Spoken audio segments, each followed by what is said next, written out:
Here we go then. Tumi Phillips against Stefen Vincent. Debut for the 24-year-old. Seconds out.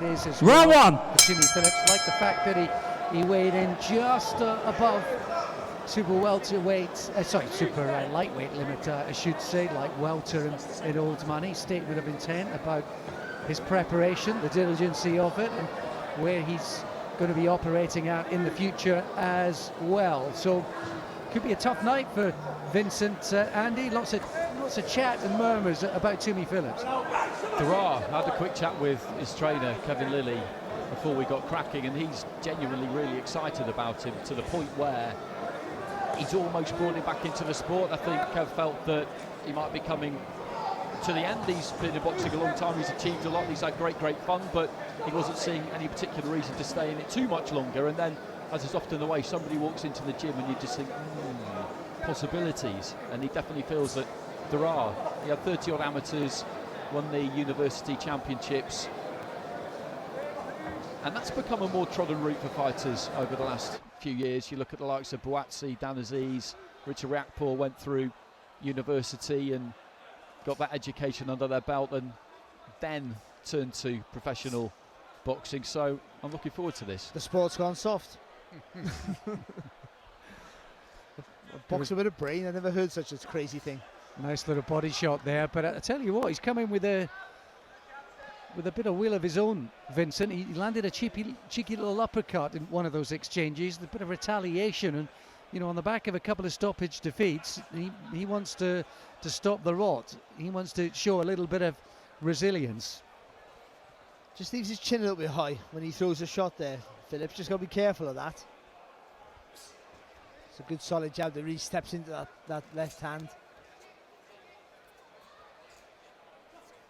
I think he's come through the same amateur gym as the Atalmas, St Mary's down in Kent. He's listed as from Sidcup, Phillips, so that would make sense. And you look at what Moses and older brother Carol have achieved as amateurs and now as professionals. That's good company to have been keeping.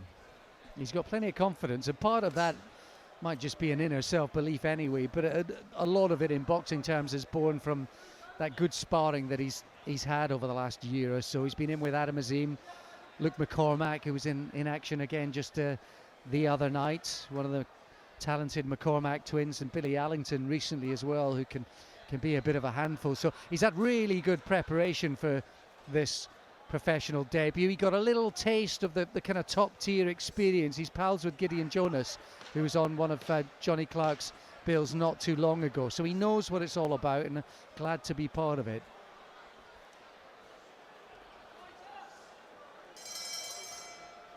Oh, we saw little glimpses there, Barry, didn't we? The good jab, the control. He boxes like a man who has power. We haven't really seen that yet. He looks like he might be heavy-handed. We haven't seen no evidence really of that. But he boxes with a man with he's not really trying to win on points. He's not looking to build up any momentum with the work. He's just trying to walk, you don't, get you in range to land with a big shot.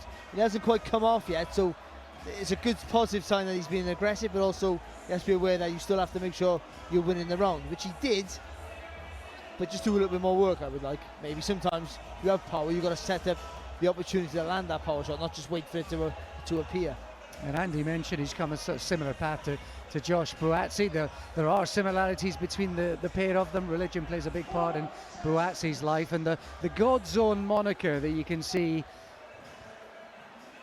on the t-shirts and as his ring nickname, that is a nod to both his parents. His mum and dad are pastors.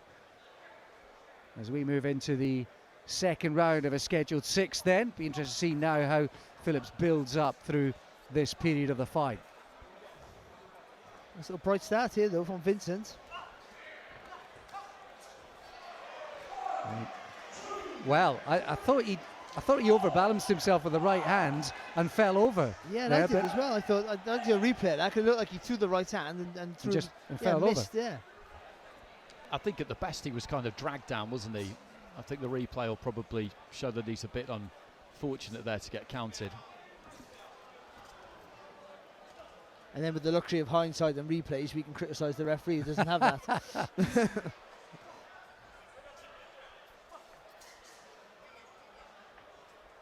But I think the point Barry was making is that, you know, Vincent's come out with a little bit of ambition at the start of this round. Will that create opportunities for Phillips himself? But do you know what I mean by Phillips? Oh, sorry, Andy. That, you know, just walking a little bit, you know, pedestrian pace. He could just be a little bit more energetic about his work. He just looked to rip to the body there where the left-hander was made to miss, and he's fairly open, isn't he, Vincent, for the reasons you were just saying, Alex, because he does have some ambition. The openings are there, and Phillips, I think, could feel something on the end of his glove almost every time he throws if he just kept it a bit simpler. And also, as we spoke about earlier, Barry saying maybe does Phillips need a little bit more energy, a bit more intensity, as we've seen from a couple of the prospects and debutants earlier on tonight. But is that balance that you and I spoke about at the top of the show? When you're a young fighter coming through, how much do you put your foot to the floor? How much do you really go after it? How much do you just relax? He's comfortable, isn't he? Yeah. He looks relaxed. Or how much of what we're seeing is him? We never know. He does though. But if you have a bit of power, I feel like you might have that. If you can push a guy back on the ropes, that's where you want him, where they can't move.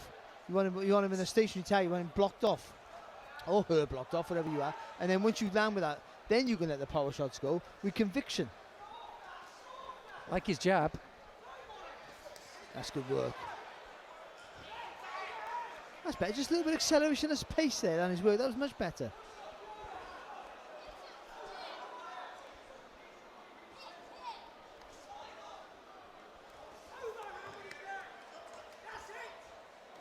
He certainly was paying attention to defences and with his gloves on both sides there when he was in that little exchange, Phillips. That was good to see. He just seems to have settled down a bit in this final minute as we head up to halfway. Nice jab, right hand into the body, dipped his knees, found the target. Nothing flashy or special, but it just stops his opponent in his tracks. And he does look like he's got some power, but you need to set it up, don't you? You need to give yourself the best possible chance to make it count.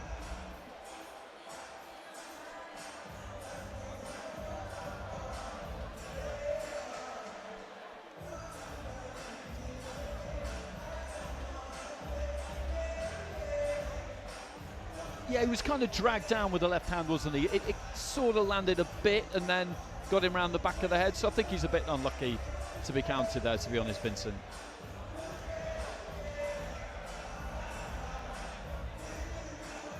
Played a lot of football as a kid, Tumi Phillips, and only went to the gym for the first time because his pals were going. So often the case, isn't it?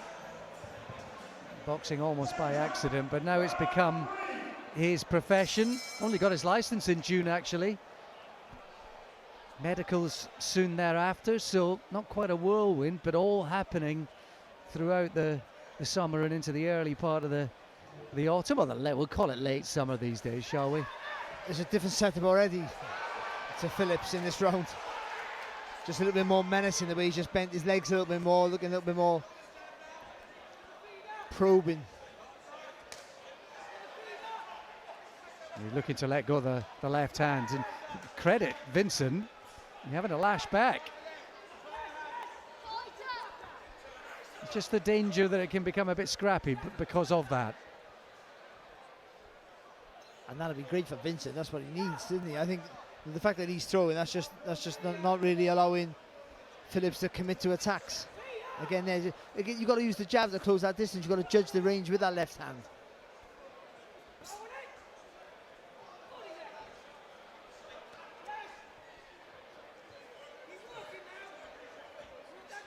And what we've seen so far with Phillips, he is sort of controlled.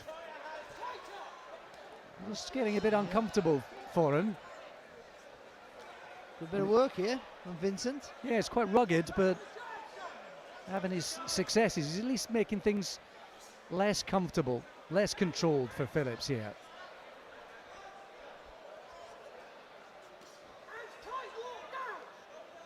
And a nice uppercut there as well there from Vincent before he got caught with the right hand back from Phillips. It's good to see from Vincent. It's quite impressive actually, because he's been stopped in his previous two. which you would imagine could well be the cue for him to come here and look to try and cover up and just really get through this, but he hasn't. He obviously does it the one way, and this is the way he chooses to do it. He feels that attack sometimes is the best form of defence, and it's proving to be the case so far. And at the moment, Phillips not really letting his hands go. No, he's just taking it too long, isn't he, to commit to the first shot. Phillips.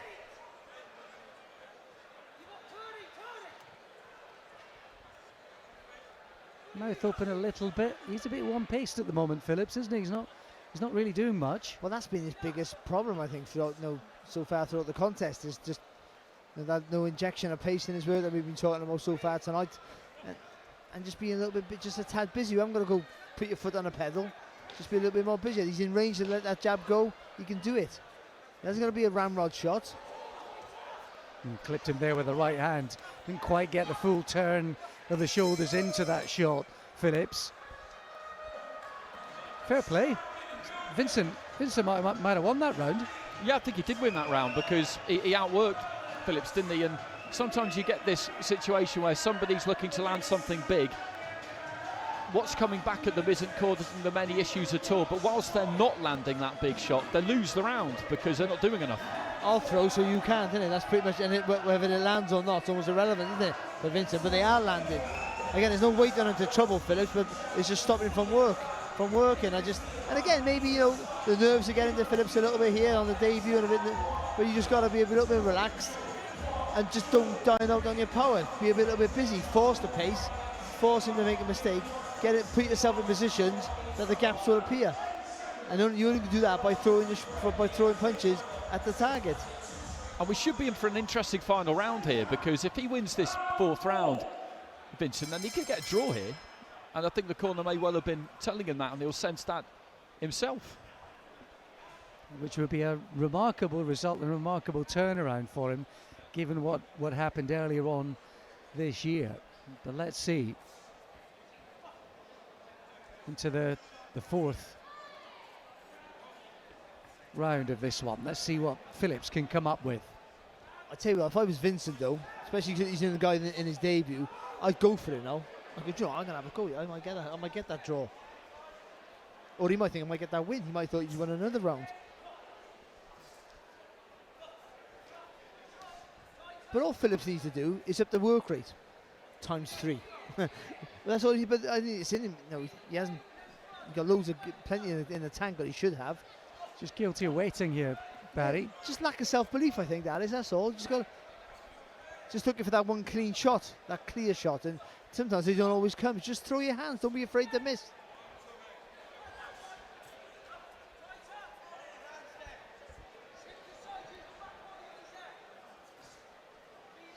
And please don't throw in singles. That's another thing. I was just going to say exactly that, because that was a good jab, and then there was nothing off the back of it. You just wrote it down. I read it and said it before you. Teamwork. Minute and a half to go then, as we've broached halfway in this one.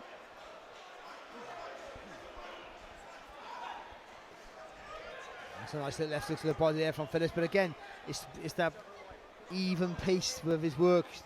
Just need to change the tempo. Nice little short left hook there in the clinches from Phillips, but Vincent's becoming a bit of a nuisance.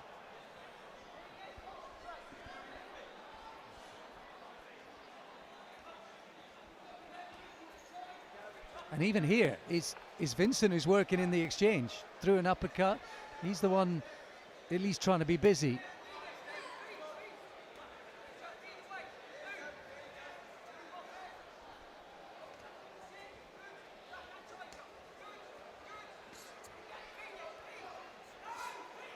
And also, because Vincent's doesn't look like he carries any power, you can throw when he throws. You can be a little bit braver, can't you?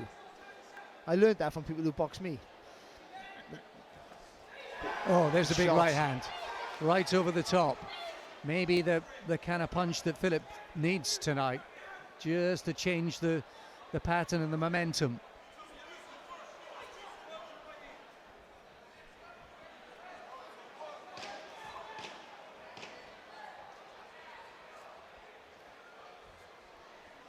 Just trapping that arm on the blind side of the referee there, Vincent. Last few seconds of the fight. Well, again, a slightly frustrating round, I think that for Phillips. He had that big right hand that he clocked Vincent with over the top, but otherwise he's just guilty of getting close and not really letting his hands go. I think the really telling exchange was the one where we're up close, and it was Vincent who was the only one letting his hands go. I think Kevin Lilly a bit frustrated in that corner. But also, there's no real weight on the shots of Vincent, and when he did land Phillips, you could see there was more effect on on his punches. So yeah. So yeah, which do you score more? And even though it shouldn't be the case, you would tend to think that the referee wants to give you the round and wants to give you the fight because the other guy is a journeyman and you are the one trying to make a wave of a career in the sport. So they want you to do it, but if you're not doing the work, they can't give it to you. So just up the pace a little bit more. And it's not enough to break your back, just enough to make the round clear for you, to put the fighter under pressure. Or do what he's doing to you, stop him from throwing, by throwing. But he's still got time here, hasn't he? He's got 2 rounds left, and he did land that right towards the end of the 4th where he stepped in and really committed to it. More of that is what he needs. And the jab that he just landed there, such a good shot when he does put it together.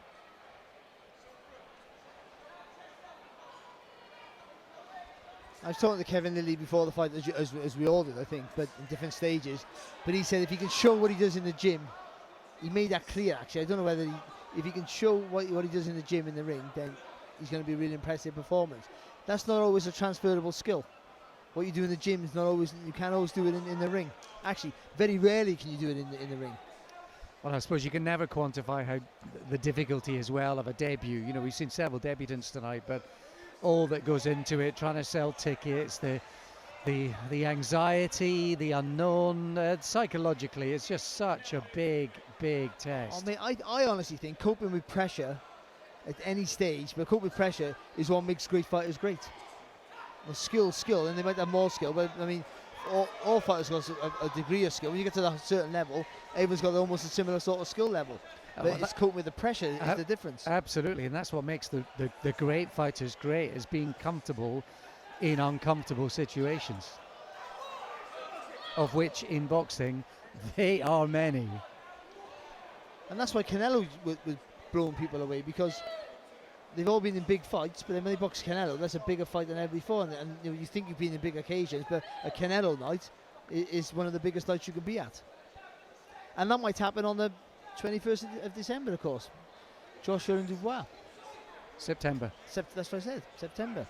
December is Welsh for September.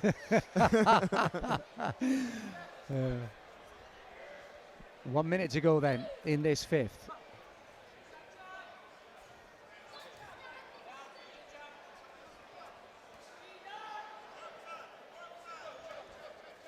And there we see the jab of Phillips when it lands. Has authority, nothing really coming off it. He shaped to throw a right hand off the back of it about 20 seconds ago and then thought better of it, and he could have just thrown it. He was in position, he could have just thrown it. But you get the feeling that he wants that right hand to be a bit of a heat-seeking missile, in that every time he throws it, he wants it to land. Which is understandable, but the reality of boxing is it's a high failure rate sport, isn't it? Most of what you throw won't land. Yeah, there's no point seeking perfection, because that is a rare commodity indeed. Carl Froch spent 37 years trying to get towards that right hand that finished off perfectly his career at Wembley. So there is almost no such thing as perfection. Guilty of waiting a little too much. Jab's been good when he's found the target. There's no doubt Vincent has been a slightly unorthodox problem, constantly jinking and moving tonight. He's come with a lot of enthusiasm, and he's brought that to the table. So it's been a test for Phillips tonight, but you wonder how much of it is mental, how much of it has been physical. He looks a bit lethargic to me, Phillips, and I wonder, sometimes you get that when if you haven't made the weight right sometimes, or just someone's nerves could overconsume. I mean, put that to the fact, nerves might have got to him a little bit. You tend to think it's not the case because he's not up against, on paper, a guy who should have been competitive, but sometimes it's just the occasion gets you and you don't always perform. That doesn't mean you're not going to go on to have a successful career. Bear in mind, you train, you're a professional boxer, you only box a couple of times a year, you've got to get it right on that night. It all gears to one night. So for 16 minutes, 36 minutes, whatever rounds you're doing, it's tailored to get that. It's not an exact science. You can't always get a spot on. Well, it's a no second chance sport generally, isn't it? Really. Unless you're a heavyweight. Yeah. But it is a highly unusual sport in that sense, isn't it? Because there is no league table whereby you will get an outing again next week to improve or put right a wrong that you may have committed the week before. You have to do your absolute best to peak for that hour, basically, that you're building up to for weeks. It's not an easy thing to do, and I think you'll look back on this, Phillips, and probably feel like he was a bit tight, he was a little bit tense, and that maybe is the thing that's missing, just that relaxedness. But ironically, I think just doing more work, it sounds weird to say it, but doing more work makes you relax. You have a bit more success. You feel Stefen a bit more comfortable then. You've got to almost go through that wall of tiredness to get a little bit more comfortable. Yeah, and I think you've also got to ask how much of this is down to Stefen Vincent tonight as well. Yeah, definitely. He's quite flighty and awkward, isn't he? Especially when he throws his punches, because he almost comes over you a little bit. But he's also a target to be hit, I think, as well, for me, Vincent. He stands in front of you. Phillips there could be doubling the jab up or throwing 1-2 right down the line. Like that, but just a little bit more space in it. Yeah, I think for the right fighter, the right level, and on the right night, Vincent can be timed, for sure, no question about it. But he's been jinking and darting, he's been throwing shots, he's moving one way and t'other. He's presented some issues for Phillips. And also, when you first fight, as an amateur, you're not used to people holding you as much and being allowed to hold you and turn you. And that can sometimes go, hang on a minute, I can't get my punches off. I'm trying to stay relaxed and set you up, and then you're turning me and grabbing me and pulling me around. And with the level of sparring that he's been doing as well, they're not doing this, are they? No. They're looking for clean. Yeah, that's spot on, actually. I knew why you come now. First of all, I couldn't figure out why you were here, and that it was for that moment. Counting down then, closing seconds of this one. Well, I think the sort of sparring stories and the Kevin Lilly self-belief, I think there was a few people looked at this on paper and thought that, Phillips might be on to a stoppage win tonight, but it became a more awkward and difficult as that fight progressed. In truth, we saw little glimmers from him of what he might be capable of, and why Kevin Lilly's been getting excited about him. But Stefen Vincent, fair play to him, he made it quite awkward and difficult tonight. He did, and we talked about this earlier, didn't we, how we treat professional debuts, and I think that's not a bad example, because we've heard a lot about him, the whispers, as you referred to, around the gyms, and that's possible. Maybe we were looking for a bit too much there on a pro debut. Maybe we were a little bit too hard on that performance. It's never an easy thing, is it, making a pro debut? Never an easy thing. And you do feel like there's an awful lot more to come. Of course there is. It's his first ever fight, but you'll feel like he could have done more. And Kevin Lilly's looking at us and just kind of suggesting that he didn't really let his hands go and didn't really show us what he knows he can do. Yeah, well, he's sort of coming out and sort of signaling to us there, Kevin, that he just tensed up a little bit. And that can happen. The occasion got to him. That's all that happens. But you can see little glimpses that he might be a good fighter, but we haven't seen it yet. If he gets to win, that's all that matters. He moves on and he learns from that. And hopefully that first day jitters and nerves are out of the window now. We're just hoping for that. But he's got to get the win first, of course. Ladies and gentlemen, after 6 rounds of boxing, we go to the referee's scorecard. Referee Marcus McDonald scores the bout 59-54. And your winner, Tumi Phillips!